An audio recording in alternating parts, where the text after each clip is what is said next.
Byabahaye mwiriwe mwese canke mwaramutse bivange naho buri umwe aherereye banywanyi mudateba kubana natwe ngaha kuri mbonesha kuri mwe rudende bashyikiriza amakuru atosoye abarebana n'umutekano politiki ubanyi n'amakungu ndetse n'ubuzima bwa munsi bw'abanyagihugu. Turi kuri uyu munsi wa gatandatu w'indwi ni kwigenekerezo rya gatanu mukakaro umwaka wa 2025 aho tugiye kurebera hamwe uko mu buseruko bwa leta n'intwaro rusange byifashe cyane cyane ngaha y'igisagara cya Uvira mu ntera ntuvuye mu gihugu cy'u Burundi. Biratangazwa ko FDNB yamaze gutera intambwe ikomeye muri renseignement d'origine électronique aho kurungu iri kubasha kumviriza neza ivy'intwaza ngabo zo ku ruhande rw'izasarambwe ziganira ku vyombo. Ibiro bikaba bibaye mu gihe urugamba rukomeye ruriko rurasatira uyu mujyi. Turareba hamwe ibijyanye na communication intelligence iri gukoreshwa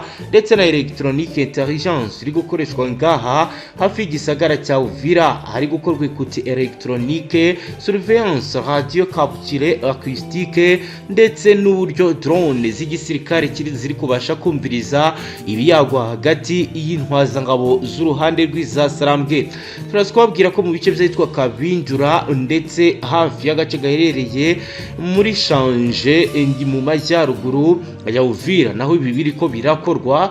Turebe kandi ahitwa Kigoma, Nyange, Remera, turebe uko bihagaze aho bitangazwa ko ari gukoreshwa interruption HF. Turebe uburyo FDNB biri kubigenza ndetse nahitwa Lubanga, Rurambo ndetse na Runingu. Tureba amakuru akomakomeye agaragaza uko ibikorwa biriko birakorwa n'igisirikare cya leta ya Congo ndetse na FDNB.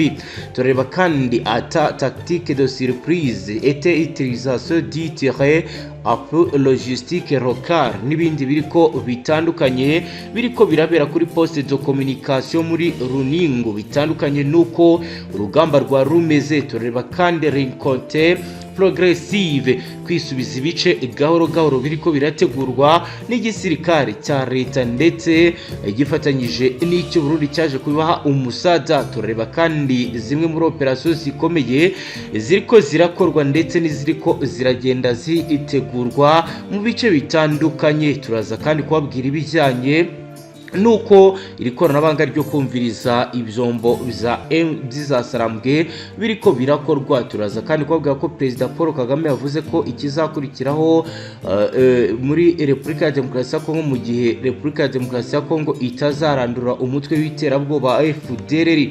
Turaza kubabwira birambuye biriko biratangazwa ni mu gihe kandi turi buze kujya mu makuru akomeye arebana n'ububanyi n'amakungu aho Minisitiri Nduhungire yasubije mugenzi wa Repubulika ya Demokarasi ya Kongo wagaragaje akangononwa kuri uyu mutwe wa FDLR. Turinjiramo turebe ibyo Nduhungire yatangaje, turebe uko ibi bihagaze. Turaza kandi guhagarara ku mirongo y'imbere y'urugamba tubabwira uko ibintu bihagaze, tubabwira amakuru akomakomeye ndetse nuko ibintu biriko biragenda. Aho rero kugeza ubu bikomeje kugenda bitangazwa ko witwa Joseph Kabila, General Numbi ndetse na Moise Katumbi bari gukandagiza ibirenge mu bijyanye no gushaka gusinya amasezerano akomeje kugenda ashaka kubinjiza muri uyu mutwe. Turaza kandi kubabwira ibijyanye nuko bizifashe ku mupaka uza u Rwanda ndetse na Repubulika ya Demokarasi ya Kongo. Abatuye mu mirenge ihana imbibi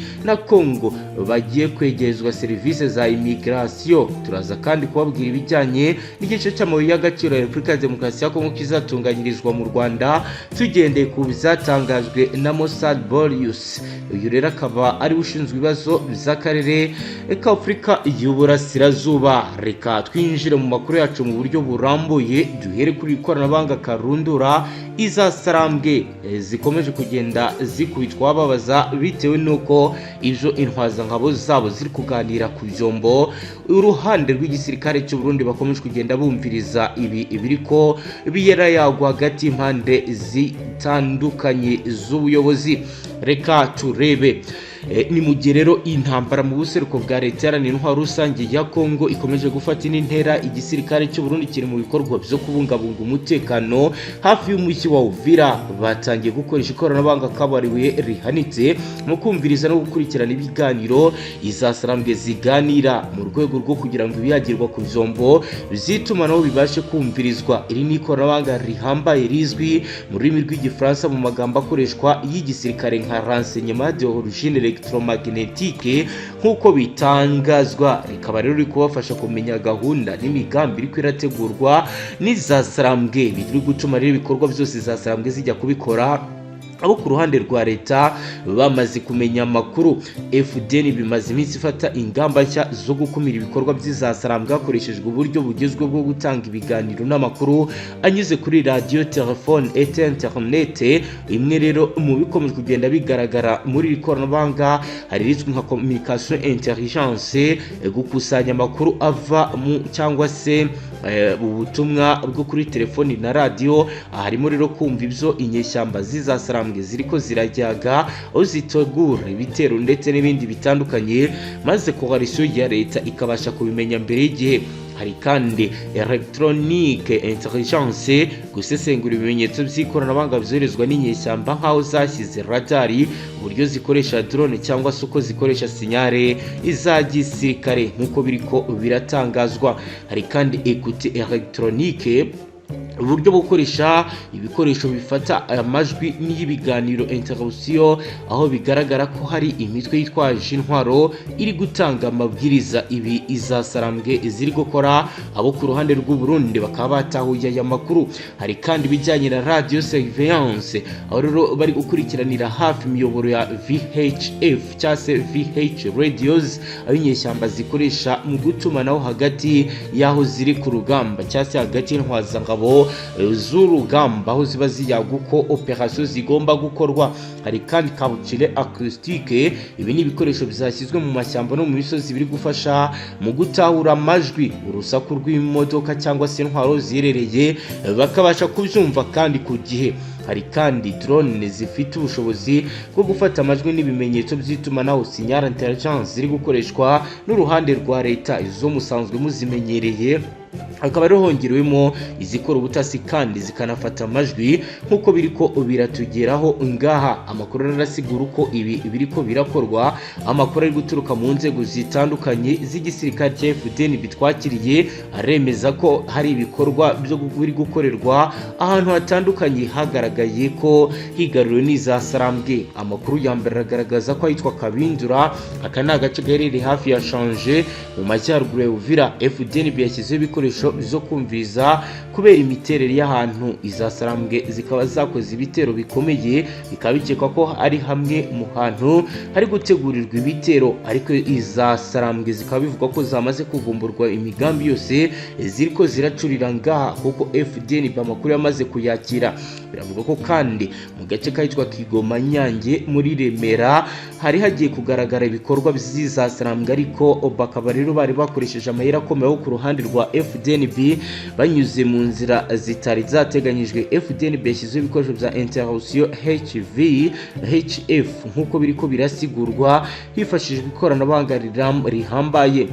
Ari kandi Remera Centre, akabari gato kari mu nzira zihuza Shanje, Musha na Uvira, izasarambwe zigarurira aka gace ndetse zikaba zivugwa ko zaje kuza gusubizwa inyuma maze zasiga ibikoresho byinshi bizatumye FDN bibonaho ihera igira ibyo yigarurira mu bijyanye n'ikoranabuhanga. FDN bivuga ko yafatiye antenne direction zifasha kumviriza ibiganiro biva mu misozi muri aka gace. Harahitwa rero Rubanga Rurambo, ibiri ahari imisozi yegereye Minembwe. FDNB yaketse ko izasarambwe zashyizeho ibirindiro by'imbere, post avance yashyizweho capture acoustique n'ibikoresho byo kumviriza kuri radio. Runingu ni agace gaherereye mu majyaruguru ya Uvira, hari poste ya radio yigeze gusigwamo ibikoresho na FDC ndetse na FDNB. Bikaba rero bivugwa ko ahangaha naho kuri ubu ngubu ibi bikoresho byashyizwe byari bigamije gufata amajwi, ariko abo ku ruhande izasarambwe ntibigeze babivumbura. Ibyagiye bifasha FDNB ndetse na FDC kumenya amakuru akomeye ku mirongo y'imbere y'urugamba ngaha muri ibi bice. aho rero bivuga ko kuri ubu ngubu bamaze gutahura imigambi y'ibitero bariko barategura bo ku ruhande rwa Sarambwe. Hari kandi kumenya inyeshyamba ziri icyo zirimo gutegura n'igihe zishaka gutera. Hari kandi gukora igikorwa cyo kuburizamo umugambi w'umwanzi mu buryo butunguranye. Hari kugabanya igihombo ku baturage b'inzirakarengane kuko amakuru abazwi mbere y'uko biba. Biravuga ko rero kuri ubu ngubu bari kunoza ibijyanye n'iperereza FDN bikabona amakuru yizewe itarinjira mu mirwano. Ibi biravuga ko kandi iri gukangurira abasivili kwirinda ikabaha amakuru mu bijyanye n'ibishobora kuba kandi bishobora kwibasira ibice batuyemo. Ibiro bikaba bizamaze guhindura tayari urugamba mu buryo bukomeye cyane mu guhangana n'ibikorwa by'iterabwoba. Ingabo z'u Burundi zoherejwe gufasha igisirikare cya leta. Biravuga ko bari gukoresha ikoranabuhanga rihanitse ryifashishwa mu kumviriza no gusesengura ibiganiro bizoherezwa na radio, telefone n'indi miyoboro. Ibikorwa byose bikozwe hifashishijwe Signant, Community, Airnet, drone za gisirikare ndetse na antenne ndetse na za software zisesengura ibijyanye n'amajwi aba yafashwe hifashishijwe ikoranabuhanga rigezweho. Reka tujye kuri page ikomeye irebana n'ibyatangajwe na nyakubahwa Perezida wa Repubulika y'u Rwanda Paul Kagame ku birebana n'umutwe wa FDLR maze igihe kinini ufasha igisirikare cya leta guhangana na ni igisirikare cy'umutwe w'izasarambwe. Reka twinjireyo.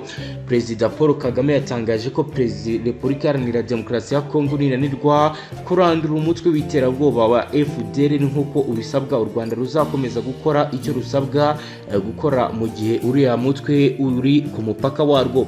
Amakuru umukuru w'igihugu yabitangarije mu kiganiro kijyanye n'umunsi wo kwibohora ku nshuro 31 yagiranye n'itangazamakuru. Ni ikiganiro cyabaye nyuma y'icyumweru kimwe u Rwanda na Repubulika Iharanira Demokarasi ya Kongo basinyanye amasezerano y'amahoro i Washington DC muri Leta Zunze Ubumwe za Amerika. Perezida Paul Kagame muri iki kiganiro yashimye uburyo Perezida Donald Trump yagerageje gukemura ibibazo biri hagati y'u Rwanda na Repubulika Demokarasi ya Kongo bigendeye ku mpungenge buri ruhande rugaragaza bitandukanye n'ubutegetsi bwamubanjirije ubwo wasangaga bushyize imbere inyungu zabwo bwite aho gukemura iki kibazo uko bikwiye.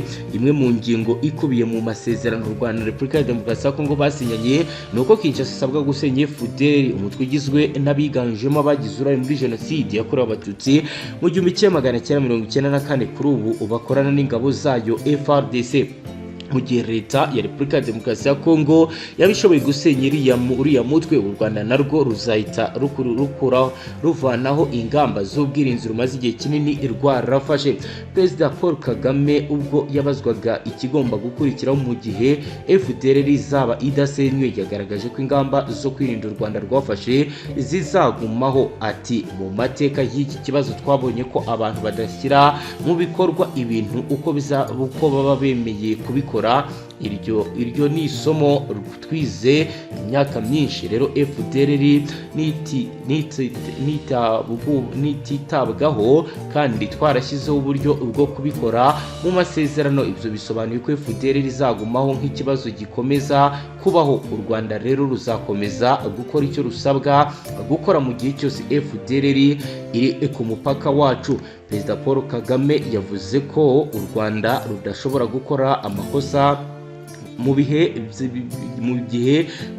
bigize hatabaye kubahirizwa ibyo rukagaragaza ibyo ruzakora. Yavuze kandi ko mu gihe urundi ruhande ruri gukorana n'u Rwanda rwazana amayeri rukanashaka gusubiza ikibazo inyuma, tuzakemura ikibazo nk'uko na mbere twarimo tugikemura. Yunzemo ati gusa twe dufite gahunda, turi abanyakuri, tunateganya gushyiraho mu bikorwa ibyo twemeranyijeho ndetse no kurangiza ikibazo. Ni ibyatangajwe na Perezida w'u Rwanda ku birebana n'ibi bimaze iminsi biribonekeza ngaha. Dukomeje n'aya makuru tukareba biriko n'ubundi biratangazwa bijyanye n'aya masezerano, aho Boris Mossad yatangaje kubirebana n'amabuye y'agaciro azatunganyirizwa mu Rwanda.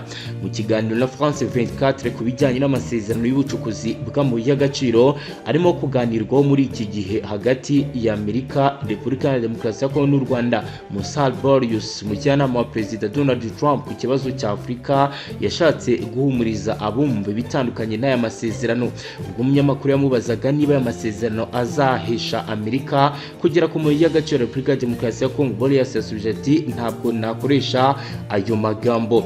Nyuma y'imvugo yitonderwa ariko impinduka nyamukuru mu bya geo-economique ziregereje, Amerika irimo kuganira ku bufatanye mu bucukuzi bw'amabuye y'agaciro bw'ibihugu bitatu bugamije kuzayihesha amabuye y'agaciro ya cobalt, lithium, cuivre, cobalt ni ingenzi mu ikoranabuhanga aya mabuye ni ingenzi mu bijyanye n'ikoranabuhanga ry'inganda zikora ibijyanye na electronic devices.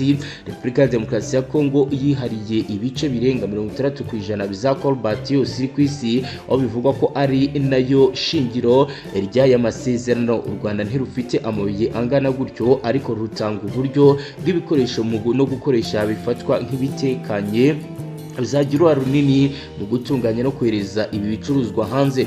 Nk'uko Mossad Boreas abitangaza ngo aya masosiyete y'Abanyamerika azabigiramo uruhare, azasabwa kubahiriza amategeko ya Kongo ndetse na Amerika, cyane cyane ku bijyanye n'imisoro, kurengera ibidukikije ndetse no kurwanya imirimo mibi ikoreshwa abana. Yagize ati iri ni ishoramari rirambuye. Yongera ko amasosiyete menshi y'Abanyamerika ubu ari mu biganiro na guverinoma y'u Rwanda na Repubulika Iharanira Demokarasi ya Kongo, yemeje ko aya masosiyete ashora imari mu buseruko bwa leta iharanira intwaro rusange ya Kongo n'u Rwanda mu rwego rwo guhuza ubukungu mu karere nk'uko abisigura. Ariko abasasanguzi benshi b'Abanyakongo mu by'ukuri ngo ubwo ubufatanye bwa Repubulika Iharanira Demokarasi ya Kongo n'u Rwanda nibwo butera impungenge zikomeye nk'uko bitangazwa n'ikinyamakuru Actualité.cd. Kinshasa bivugwa ko humvikanye amajwi yamagana aya masezerano, bavuga ko adashyize mu gaciro aho Repubulika ya Demokarasi ya Kongo izajya icukura amabuye mu gihe u Rwanda ruzajya rusarura inyungu zo kuyatunganya. Mossad Boreas avuga ko igice cyo gutunganya amabuye y'agaciro kizakorerwa mu Rwanda, mu yandi magambo ngo igice cyo kongerera agaciro amabuye kizahabwa Kigali. Abashinja kugirana isano n'inyeshyamba zizasarambwe zigarura ibice binini by'ubuseruko bw'iki gihugu. Amasezerano y'Abanyamerika yo gukorera mu mucyo ntabwo ahagije kugira ngo akureho amakenga nk'uko bamwe mu Banyekongo babivuga. Mossad Boreas yasobanuye ko aya masezerano azashyirwaho umukono muri White House n'abakuru b'ibihugu, azashyirwa ahagaragara kandi agatangazwa ku mugaragaro. Nk'uko rero bisigura, avuga ko iki ari igikorwa gikomeye kigomba kuba kandi kigatanga umusaruro. Dukomeje n'andi makuru akomeye ari kuvugwa mu bubanyi n'amakungu, turababwira ko Minisitiri w'Ububanyi n'Amahanga wa Repubulika Iharanira Demokarasi ya Kongo Madame Therese Kwayikwamba Wagner yongeye kugaragaza ko atemera neza ko FDLR ari ikibazo giteje impungenge ku mutekano w'u Rwanda. Minisitiri Kwayikwamba yumvikanye muri iyi mvugo mu kiganiro yagiranye n'itangazamakuru ku igenekerezo rya 3 Ruheshi 2025, cyagarutse cyane ku gusobanura amasezerano y'amahoro y'u Rwanda na Repubulika ya Demokarasi ya Kongo basinyiye Washington. Ubwo yarabajijwe ku bijyanye no gusenya FDLR, Minisitiri Kwayikwamba yavuze ko igihugu cye cyiteguye gusenya nk'uko bikubiye muri aya masezerano. Ati ku kibazo cya mbere kijyanye na FDLR, hashize imyaka 30 ari urwo rwitwazo rugarurwa ndetse ruzurwa, niyo mpamvu iri mu masezerano turashaka kugirangiza urwo rwitwazo ruhora rugarurwa rujyanye no kuba FDLR ihari kandi iteje ikibazo. Niba ariko bimeze, dufite amasezerano agaragaza intambwe isobanutse uko tuzarangiza icyo kibazo. Minisitiri Kwayikwamba yakomeje agaragaza ko atemera ko FDLR ari ikibazo gikomeye. Ati ikiza gihari ni uko tuzafata icyo cyemezo cyabaye urwitwazo mu myaka myinshi kugira ngo tuvuge ngo niba ariko bimeze tugiye kukirangiza burundu. Kugira ngo tukirangize tugomba kumenya ngo ni bangahe bateje iki kibazo, ubundi dukemure iki kibazo dukoresheje inzira zitandukanye, ubundi tuvuge tuti yagezweho. Ikiri inzitizi kuri uruhande rw'u Rwanda uko bigaragara, nubwo bafite ingabo zikomeye ndetse bakaba ari bakane kugira ngo ingabo nyinshi mu butumwa bwo kubungabunga amahoro bwa Loni ni FDLR, ni ikibazo. Ibyiza tugiye kugirangiza. Ni byatangajwe na Madame Kwayikwamba Wagner wagaragaje rero uko ibintu bihagaze. Yagize ati igihe cyose hari ubushake ibintu birashoboka niba abajenosideri ba FDL ari urwitwazo ruhora ruzanwa mu buryo bwose bushoboka mu myaka 30 ishize na Kigali, ariko hejuru y'ibyo byose Repubulika ya Demokarasi ya Kongo ikaba yiyemeje kubaca intege. U Rwanda ruzabyakira neza ndetse narwo rukureho urwitwazo ruhora ruzana. Ni nuko dusoje amakuru ngaha, uhyonde sabone, twibanda cyane ku nkuru zikomba komeza bana na politiki, umutekano, ubanye n'amakungu ndetse n'ubuzima bwa munsi bw'abanyagihugu. Astra Vista.